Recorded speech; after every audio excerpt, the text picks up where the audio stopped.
Seigneur, je le sais, certains événements ou certaines rencontres de ma vie n'étaient pas le fruit du hasard. Tu étais là et tu me faisais signe. Je n'ai pas toujours osé prononcer ton nom. Parfois même, j'ai pu refuser de répondre. Et comme Jonas, m'enfuir. Parfois aussi, j'ai su revenir.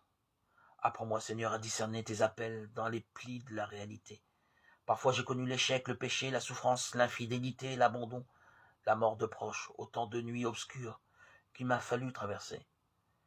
Il ne m'a pas été donné d'autre signe que celui de Jonas. Mais quel signe? J'ai vu la vie ressurgir inattendue et silencieuse, fragile et forte à la fois. La nuit noire a laissé place aux premières lueurs de l'aube. L'amandier a refleuri, signe de Jonas. Mystère de ta résurrection. La résurrection est à l'œuvre dans ma vie, dans celle de mes proches, dans la société, par la vie nouvelle que tu m'as donnée et qui m'a ressuscité au nouvel homme. L'homme ancien est mort.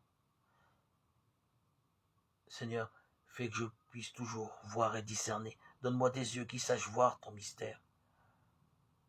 Que je sois toujours témoin de cette espérance. Par mon baptême, tu as transformé ma vie.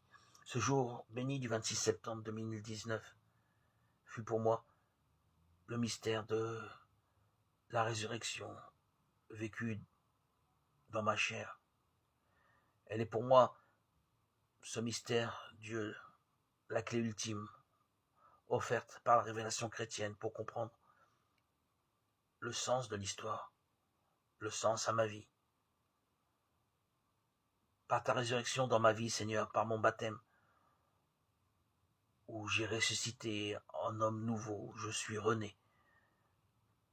Il n'y a plus d'échec personnel ou collectif qui ne porte en moi la promesse d'une renaissance. En toi, je mets toute mon espérance, Seigneur. Ninive aussi sera sauvée. Notre monde aussi sera sauvé.